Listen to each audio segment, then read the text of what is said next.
এই ঘরে তো এখন কেউ নেই, তাহলে কাকে দেখতে গেছিলেন মৈনাক সিংহ রায়? এখানে তো অন্য কাউকে দেখছি না।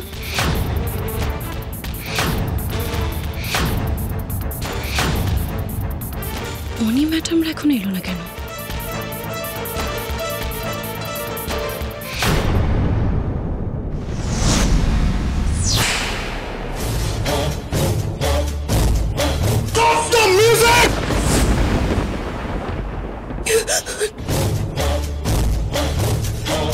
তোমার খুব দুঃসাহস, তাই না গঙ্গা?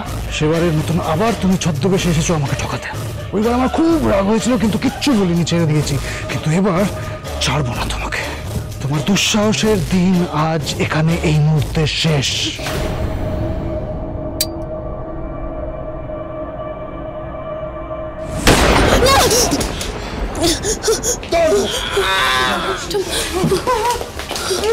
তোমার খেলা শেষ মৈনাক সিংহ রায়। তোমার পালানোর আর সত্যি কোনো পথ নেই মৈনাক। এতদিনের তোমার সমস্ত পাপ, সমস্ত অন্যায়ের আজকে ইতি। মৈনাকের অন্ধকার এতটাই গভীর, এতটাই তীব্র, সেখানে আলোর বিন্দুর ছিটে ফোটাও প্রবেশ করে না। তুমি ভাবলে কি করে যে মৈনাককে এখান থেকে ধরে নিয়ে যাবে?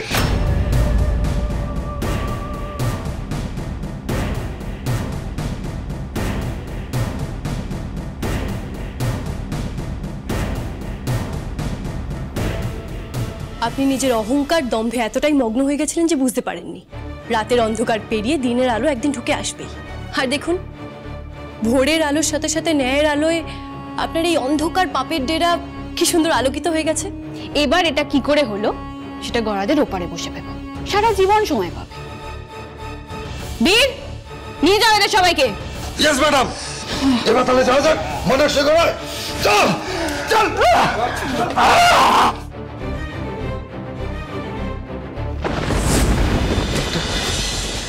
মিসেস রূপকিনী এখন একটু ভালো আছেন, তবে ওনাকে কোনোভাবে কারোর সাথে এখন দেখা করতে দেওয়া যাবে না।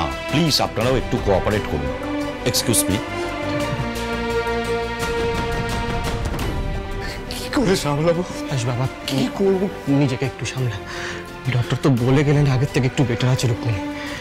আমাদের কোর্টে যেতে হবে, এবার হাসি নষ্ট করলে চলবে না। চল বাবা। কি করবো আমি কিছু বুঝতে পারছি না, কি করে সামলাবো? একদিকে বাবা তো একদিকে বম, কিছু বুঝতে পারছি না।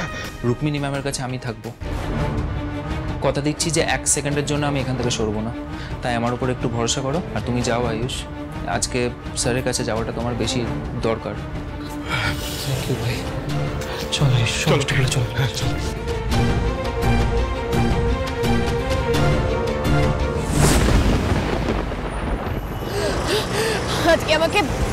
আজকে আমাকে যেভাবেই হোক ঋদ্ধিমান বাবুর কাছে পৌঁছাতেই হবে, কোর্টে যেতেই হবে। ঋদ্ধিমান বাবুকে নির্দোষ আমাকে প্রমাণ করতেই হবে।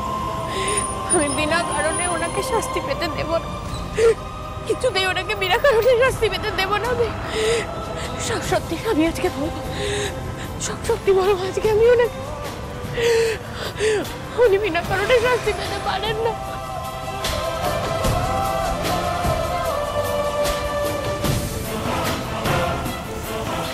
দাদা আমাকে একটু কোর্টে নিয়ে যাবে দাদা, প্লিজ দাদা। আমার কাছে কোনো টাকা পয়সা নেই,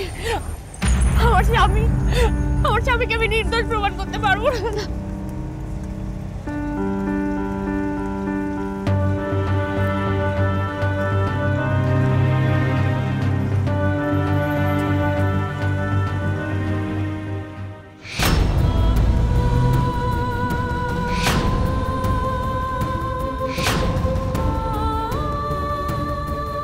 বাবা বাবা তুমি একদম চিন্তা করবে না বাবা, আজ খারাপ কিচ্ছু হবে না। তুমি নির্দোষ, তুমি একদম চিন্তা করো না, সব ঠিক হয়ে যাবে।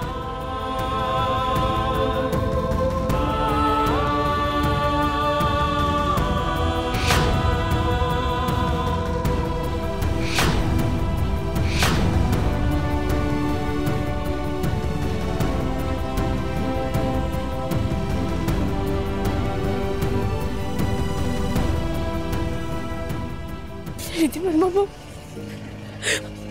ফাইনালি আমি আজ আপনার কাছে পৌঁছাতে পেরেছি।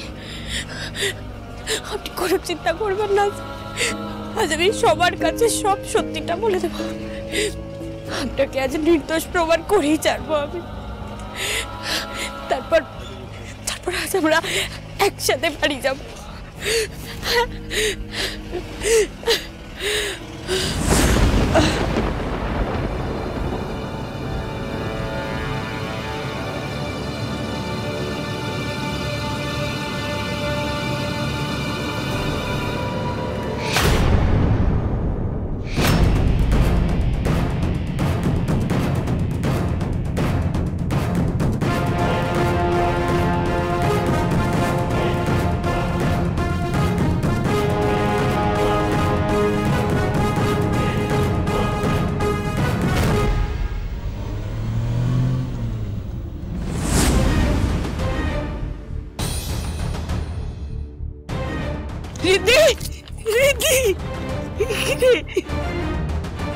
ছোট বিমানি, তুমি প্লিজ চিন্তা করো না, দেখবে দেখবে সব ঠিক হবে। চিন্তা করবো না মানে সব ঠিক হবে মানে? তোর এত বড় বিপদ, আমরা তো কেউ কিছু জানতেই পারলাম না, আমাদের কাউকে কিছু জানানোর প্রয়োজন মনে করলি না রে তোরা? তোরাই বা কি রে? এত বড় বিপদ, রুক্মিণী হসপিটালে, আমরা বাড়ির বড়রা কেউ কিচ্ছু জানি না, আমাদের কি কোনো অধিকার নেই জানা? তোর এরকম একটা ঘটনা নিজেরাই সামলে নিবি ভেবেছিলিস তো? আমাদের প্রয়োজন নেই তো? আমি বারণ করেছিলাম। দেখো দাদু ঠাম্মির শরীর খারাপ, আমারও এখন এরকম একটা, দেখো তোমাদের বলে তোমরা চিন্তা করতে, আমি নিজেই তাই ওদের বারণ করেছিলাম, ওদের কোনো দোষ নেই। পিমনি একটু শান্ত হও প্লিজ। মানছি আমরা না জানিয়ে ভুল করেছি, কিন্তু এখন এসব কথা থাক না। তুমি প্লিজ আমাদেরকে বলো যে দাদু ঠাম্মি কোনোভাবে জানতে পারেনি তো? শোন কুনা, এই খবরটা যে দাদু ঠাম্মিকে দেওয়া যায় না সেই বোধটুকুনি আমার আছে। কেউ কিচ্ছু জানে না, শুধু দিভাই জানে। আমি বলেছি বাবা মাকে সামলাতে, এমনকি বড় বৌদিকেও আমি কিছু জানাইনি, শুধু ওরা খবরটা দিল বলে আমি ছুটে এলাম তোকে দেখতে, নালে তো এত বড় একটা ঘটনা ঘটে গেছে কিছু জানতেও পারতাম না, বাকি ওরা বলেছে তাই। বিশ্বাস তো আমরাও করতে পারিনি যে রিদ্ধি এরকম একটা ক্রাইম করতে পারে। বাহ, দারুণ তো। কোর্টে তো কোনো ভার্ডিক্ট দেয়নি রে, তাহলে এখনই তোরা ছেলেটাকে দোষী সাব্যস্ত কি করে করছিস রে? লজ্জা করে না ভাই?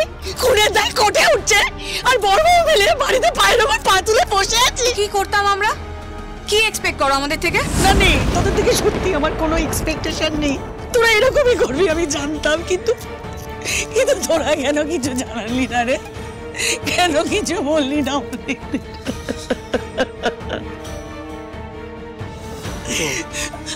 আচ্ছা শোন, বলছি ও যে এখন কোর্টে উঠবে, বনি গঙ্গা ওদের তো দেখতে পাচ্ছি না, ওরা কোথায় এখন? আমরাও জানি না ওরা কোথায়। মানে রিদ্ধি কোর্টে উঠছে, গঙ্গামণি কোথায়? হ্যাঁ কিরে? এক্ষুনি আমাদের ভেতরে যেতে হবে, কারণ জাজ সাহেব এক্ষুনি চলে আসবে। চলুন চলুন। সব ঠিক হয়ে যাবে, সব ঠিক হয়ে যাবে, তুমি চিন্তা করো না। তো ধরা যা।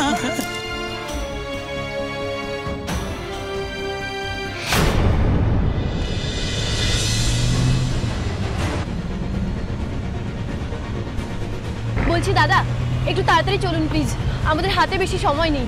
এতক্ষণে নিশ্চয়ই স্যারের হিয়ারিং শুরু হয়ে গেছে, প্লিজ তাড়াতাড়ি চলুন। এখন অবধি জাম্বোর ফেভারে আমাদের কাছে কোনো প্রমাণ নেই, আমাদের উকিলের কাছেও নেই, তাই জাজ একদমই বেশি সময় নেবেন না তার ভার্ডিক্ট শোনাতে।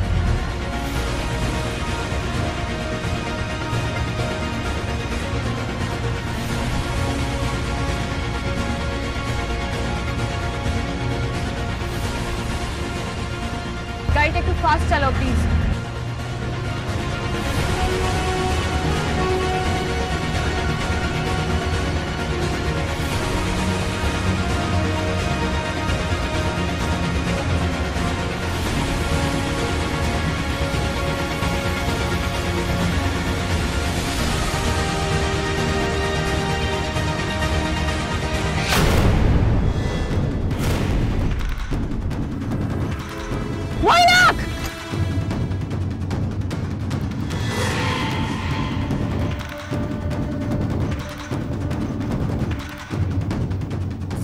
তোমরা ওদিকটা সামলাও, আমি এদিকটা দেখছি। দাঁড়ান বলছি, এভাবে দৌড়ে পালিয়ে কোনো লাভ নেই, আজ আপনি ধরা পড়বেনই। দাঁড়ান।